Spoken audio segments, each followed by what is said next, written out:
Chào mọi người, hôm nay quay lại với mọi người để mình hướng dẫn cho mọi người một cái rất là thú vị liên quan đến phát âm tiếng Anh.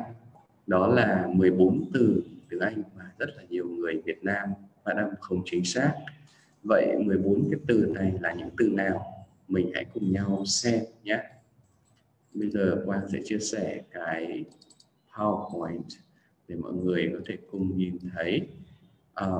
Đầu tiên thì mọi người hãy thử đọc cái từ này xem. Từ này là từ trái tim. Trái tim ở trong tiếng Anh rất là nhiều người đọc nhầm thành là hurt. Hurt, đúng không ạ? Ví dụ mình hát là unbreak my heart. Cái này nó không chính xác mọi người nha. Cái trái tim ở trong tiếng Anh mình sẽ phát âm là heart. Heart. Còn nếu mà mọi người mà đọc thành là hurt thì người ta sẽ nhầm sang cái từ là hurt, có nghĩa là đau hoặc là làm đau. Sự khác biệt giữa hai cái từ này là cái nguyên âm của từ. Nguyên âm của từ heart nó là âm R. R. Mình phát âm R. Heart. Heart. Còn nguyên âm của từ hurt là âm hurt.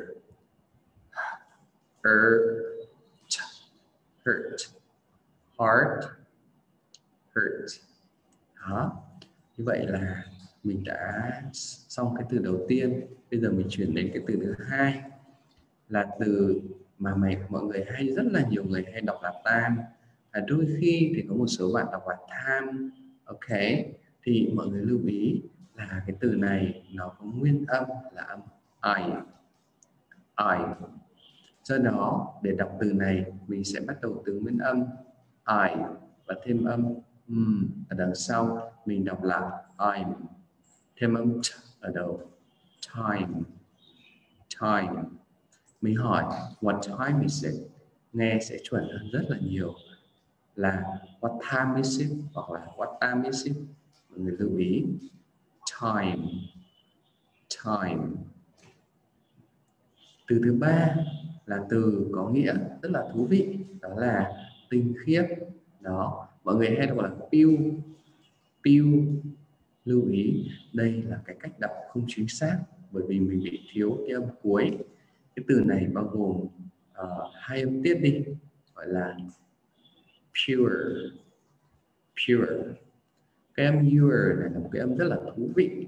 Mọi người có thể coi nó là một âm tiết cũng được, coi nó là hai âm tiết cũng được. Nếu coi nó là một âm tiết là âm pure thì cái này sẽ gọi là âm diphthong. Còn nếu mà coi nó là hai âm tiết thì mình tách nó ra thành là pure và đọc là pure. Thì tùy vào cái quan điểm của mọi người thích coi nó là một âm tiết đọc là pure, coi nó là hai âm tiết đọc là pure, nó đều giống nhau cả. Đó, quan trọng là cuối cùng mình sẽ phát âm chuẩn cái từ này. Đừng đọc là pure, nghe nó không sang, nghe nó không chuẩn, người nghe nó hơi bị đau cái tai. Đó, mình đọc là pure. Từ tiếp theo là từ này rất là nhiều người đọc là, mọi người đọc từ này là thế nào nhỉ? Mọi người thử đọc xem và sau đó nghe Quang đọc cách chính xác nhé. Cách này, cái từ này mình sẽ đọc là purpose. Ngày xưa rất là nhiều các thầy cô dạy Quang ở trường chuyên ngữ và cả trường đại học ngoại ngữ đọc cái từ này là purpose. Cho âm rơi vào cái thứ hai thì mọi người lưu ý khi mà mình đọc cái từ này là purpose thì người Mỹ rất là có nhiều khả năng người ta sẽ nghe nhầm thành là từ purpose, có nghĩa là cầu hôn. Đó, từ này là purpose, không phải purpose nha mọi người nha. Purpose. Thì mọi người có thể nhìn vào cái IPA ở dưới thì thấy là có âm ghi theo kiểu của anh. Cái này là do trong quá trình làm slide là Quang edit chưa có chuẩn. Anh Mỹ thì đằng sau cái âm là một âm purpose. Đó, Từ thứ 5, cái từ này thì vô cùng là dễ thôi, rất là nhiều người sẽ đọc cái này là upload và download, đúng không ạ? Nếu mà đúng thì mọi người comment ở dưới. Thật ra cái âm này, cái từ cái đuôi loát này mình không có đọc là loát, mình đọc là load, bao gồm nguyên âm là âm ư và âm cuối là âm d, đứng ở đầu là mình đọc là load. Đọc upload, upload, trọng âm rơi vào âm tiết đầu tiên mình sẽ đọc là upload và download, upload, download, nhưng mình không đọc là upload, download, nghe nó không hay, đúng không ạ? Upload, download.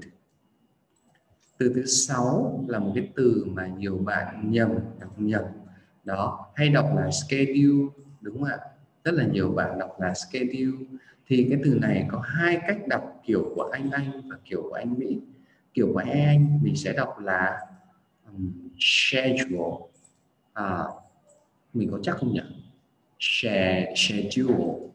Đó, mình nhớ là anh đọc là schedule. Xin lỗi mọi người là bởi vì là Quang không có quen với cái cách phát âm của anh nhiều lắm.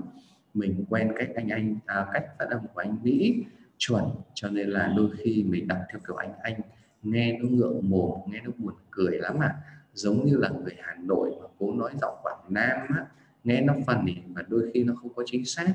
Cái này mọi người có gì bỏ qua cho Quang nghe. Cái kiểu anh Mỹ thì mình sẽ đọc là schedule, schedule. Đó, thì mình nhớ một trong hai cái cách đọc này để mà mình làm cho nó chuẩn. Nếu mà yêu Quang, quý Quang thì đọc theo kiểu của Quang, đọc schedule cho nó sang cái mồm mọi người nha. Thứ 7 là những cái từ mà có đuôi ở đầu là chữ A và chữ U, thì theo cái thói quen của người Việt Nam mình rất là hay đọc là kiểu như là audition, audience. Cái này nó không có chính xác nha. Ở trong tiếng Anh thường là không có âm au, mà người ta chữ A, chữ U, A với U đi với nhau, người ta thường không có đọc là au, người ta thường đọc là âm o. Đó, để làm được cái âm o này mọi người tưởng tượng mình là con gà trống ok, mình sẽ gáy o. Đó, o, rộng cái mồm ra, làm má hóp lại, tròn miệng vào, audition, audition, audience. Mọi người nhớ đây không phải là audition và audience. Âm số 8 là rất là nhiều bạn đọc cái từ này, từ gợi ý là subject.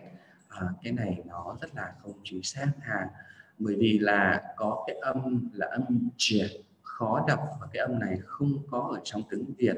Mọi người nhìn nó bao gồm hai âm tiết. Âm đầu tiên là s, âm thứ hai là chest, suggest.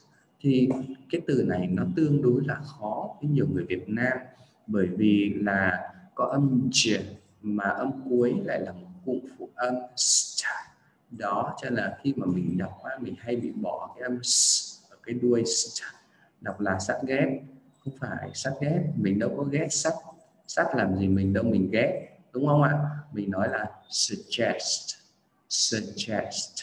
Đó, phát âm chuẩn như vậy, nghe cho nó tự tin. Đến lúc mà mình nói chuyện với người ta nghe không có hiểu mình có bảo là ok, tại cái tai của mày nó bị đuôi, cái tai của mày nó bị điếc, không phải là tại tao phát âm sai nha, tao được học phát âm chuẩn từ thầy Quang Nguyễn đó. Từ số 10 mọi người hay đọc là won, đúng không? Won, đây là quá khứ của từ win.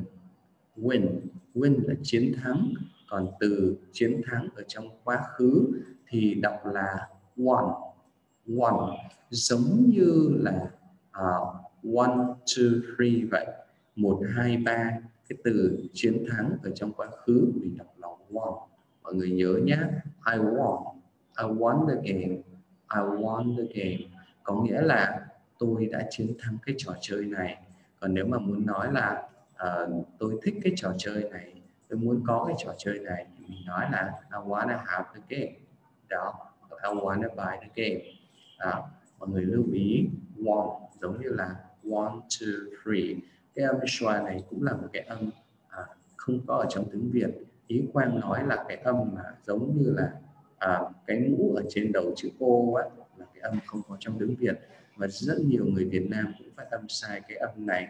Nếu mà mọi người mà muốn nói tiếng Anh hay và chuẩn thì nhớ làm chủ cái âm schwa này nha.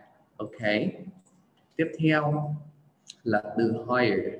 Hire là mình đi thuê người hay là mình thuê cái gì đó thì mình nói là hire đó. Ví dụ như là công ty mình đang tuyển người, mình nói we are hiring đó, hiring.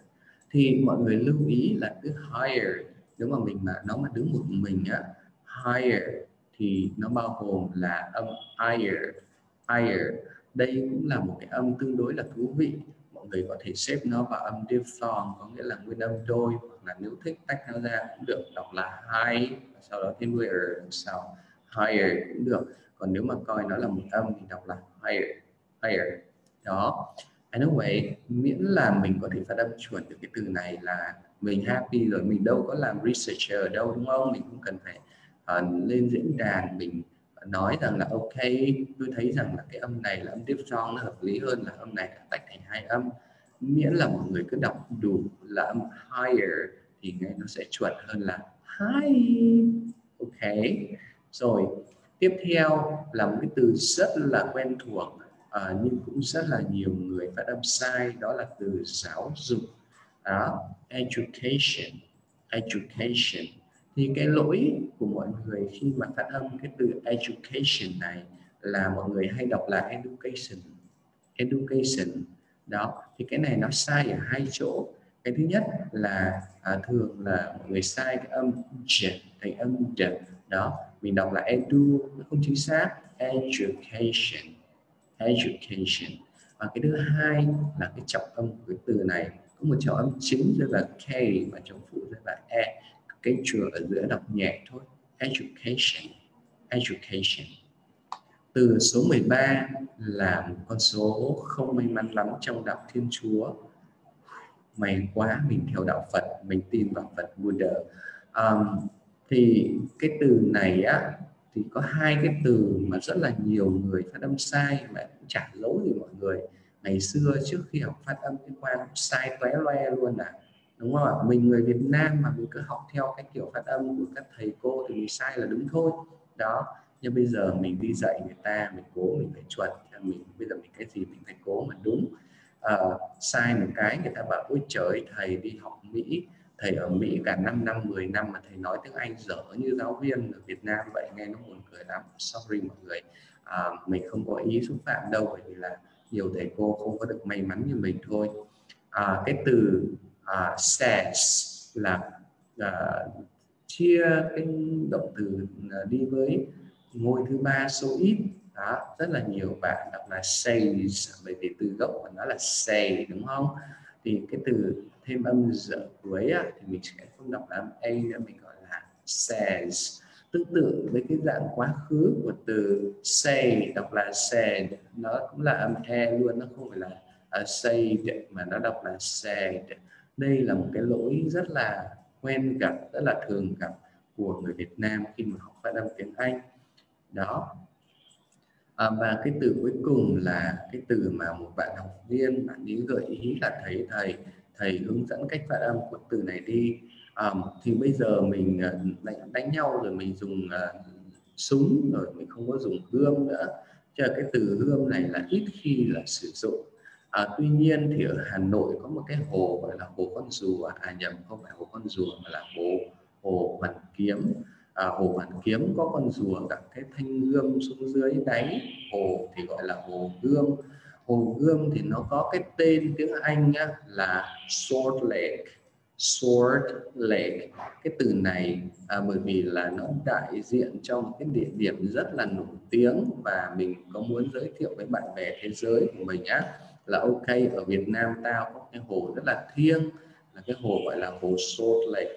Có hẳn một cái truyền thuyết về cái hồ này là ngày xưa có vua đi đánh giặc Trung Quốc, xong rồi được tặng thanh gươm là đánh đâu thắng đấy, là bọn Trung Quốc chạy té xe rồi cuối cùng về hòa bình rồi thì thần rùa mới đi đòi lại thanh gươm ở đúng cái hồ này, cho người ta gọi là hồ Gươm hay là hồ Hoàn Kiếm. Hoàn Kiếm là return the sword, return the sword. Đó, mình có thể nói là this lake means that you got to return the sword. Thì cái từ sword này là một cái từ rất là khó mà đọc được, bởi vì làm sao âm or làm âm khó, âm d ở cuối cũng khó luôn. Mọi người đọc nha, ord, sword, sword. Như vậy là cái muộn là cái âm, cái chữ muộn là cái chữ mà không được phát âm ở trong cái từ này. Thì mọi người chỉ cần nhớ cái đó thôi. Thì sau khi mà hướng dẫn cho mọi người cái buổi ngày hôm nay thì Quang có thể chia sẻ với mọi người thêm một chút nữa là học phát âm ý, thì nó có hai cái yếu tố vô cùng là quan trọng. Yếu tố thứ nhất là mọi người cần phải biết cái từ đó nó nghe như thế nào, đó, phát âm nó như thế nào là đúng. Và cái yếu tố thứ hai là mọi người cần phải học cách để mình có thể phát âm được chuẩn cái từ này. Khi mà mình phát âm chuẩn thì không phải là để cho mình nói cho nó hay hơn, nói thật ra là không cần hay. Mọi người nhớ là nói tiếng Anh hay là nói tiếng Việt không cần hay, nói sao cho người ta hiểu được là được. Và để cho người ta hiểu được thì mình lưu ý là mình cố mình phát âm cho nó chuẩn. Phát âm chuẩn thì có nghĩa là đầu tiên các cái từ khóa quan trọng là mình phải phát âm cho nó chuẩn đã. Và các bạn có thể xem bắt đầu bằng là 14 cái từ nhiều người Việt Nam phát âm sai ở trong cái video này, trong cái livestream này. Bây giờ ở cuối buổi rồi, cuối giờ rồi thì Quang cũng muốn là mọi người thử là comment là những cái từ mà mọi người phát âm sai mà mọi người học được từ trong cái livestream này của Quang. Hy vọng rằng là mọi người cảm thấy cái thời gian mình bỏ ra để xem livestream này là không lãng phí. Cảm ơn mọi người đã theo dõi. Have a good day. Bye.